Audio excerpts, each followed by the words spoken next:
everyone, we're on the way to Goderich and we're going to see this old war airplane called Lancaster, and it's going to do like a flight up in the air, and also there is some other events going on and we're going to take you along.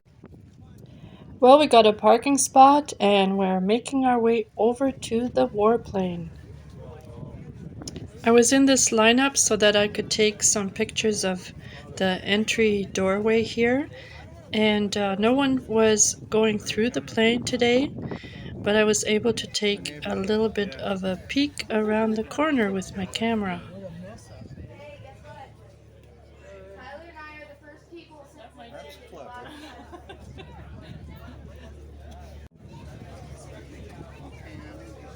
This warplane is called the Lancaster bomber. It was built in World War II. This plane was built in 1945. 430 Lancaster bombers were built in the Toronto National Airport. And in World War II, there was a total of 7,377 Lancaster bombers built in the whole world. Now there's only 2 Lancaster bombers left in the whole world, and this plane is very unique because anyone is able to buy a pass and take a ride in this plane.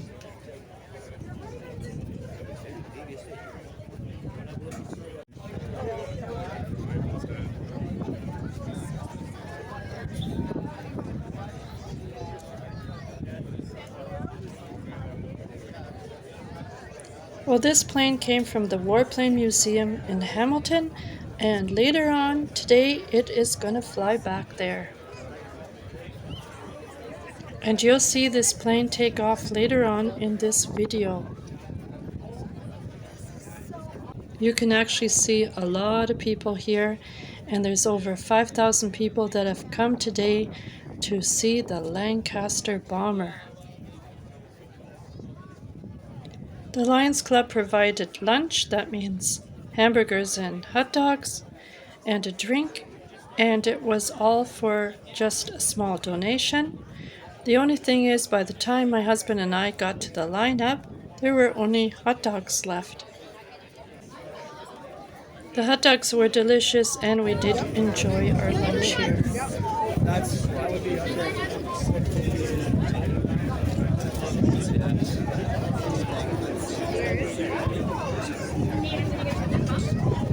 Here at the Goderich Regional Airport is a flight school, so if you're interested in learning how to fly, you can come here to this airport and learn how to fly.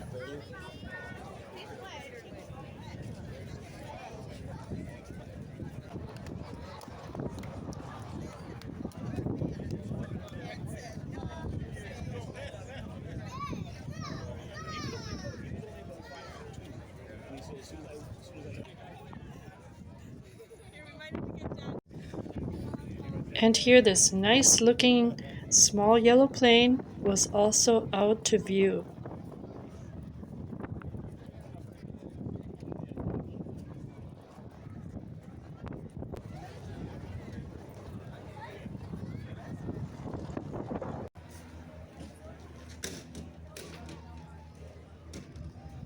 So now I'm going to go through these doors and check out the flight school.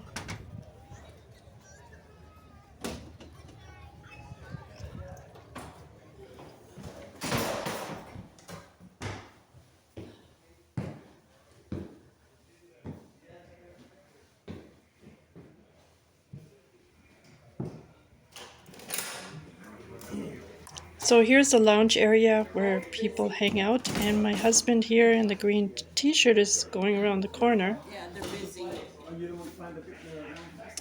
And my husband was lucky enough to talk to the pilot. I'm the pilot. Okay. I'm not cutting in line, am I? No, not for me.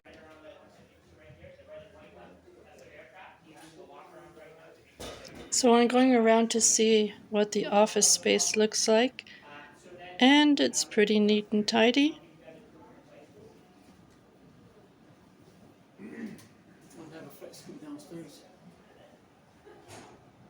So the pilot mentioned that the plane is leaving at 2 o'clock, and there he goes. We also visited the Goderich fire truck, which was here on the grounds, and everyone could have a look at the fire truck and even go in the fire truck or sit in the fire truck. It was really interesting.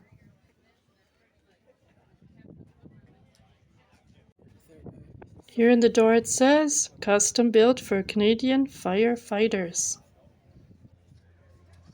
So this is the first time in my life that I get to look inside a fire truck.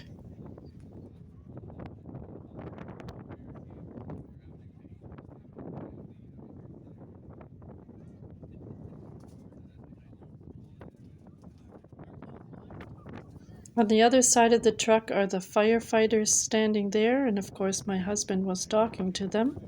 Can I take your pictures?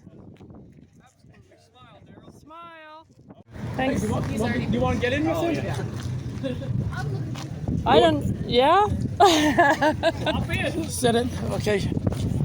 Front and center.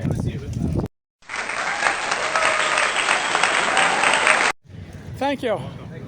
Man, you guys are a team boy and a half. We try. Ground search and rescue. We have marine search and rescue. And we also have. I'm also going to look into the search and rescue truck. So this is the first time that I've ever seen a truck like this, and I found it very interesting. I'd like to apologize for the wind noise in this video. There was a strong wind that day. So now I'm going over to the army table. So here are World War II weapons and soldiers that are wearing the uniform from World War II.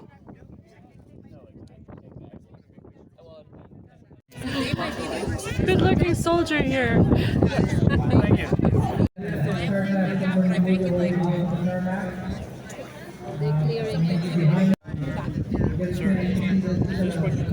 No, that doesn't count as submachine gun. This would be a World War II, so it takes a detachable, they take 20, 30 round sticks. There's also 50 round drum mags and even 100 round drum mags. We have this for, he just left, but we have a World War II soldier. Thompson's, this is an M1A1 configuration, which is mostly what the Americans primarily use. In World War II, the British actually could not keep up with the production of submachine guns. They wanted more of them, so they actually traded gold to the Americans, and they got actually 1928 Thompsons primarily, but that's more like the Alps cone, like with the foregrip style, but they usually ran them in that configuration with the 30 round magazines. The problem with those guns is they're inherently expensive. Well, it's 2 o'clock and the pilot is getting ready to fly back to Hamilton.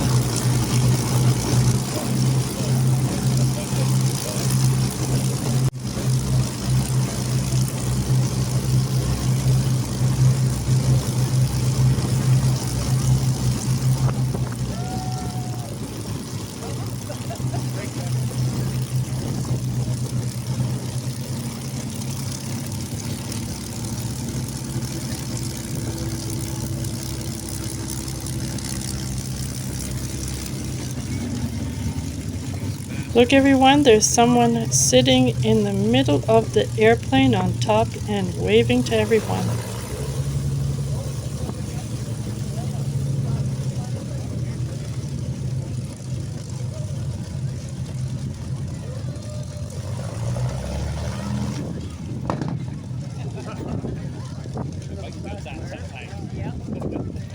For a lot of people, including myself, this is a real amazing experience.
The plane turned around and here he comes.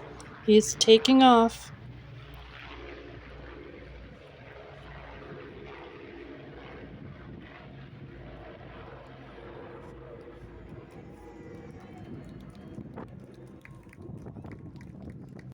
The pilot's going to do a few rounds before he really leaves us, just to show off a little bit.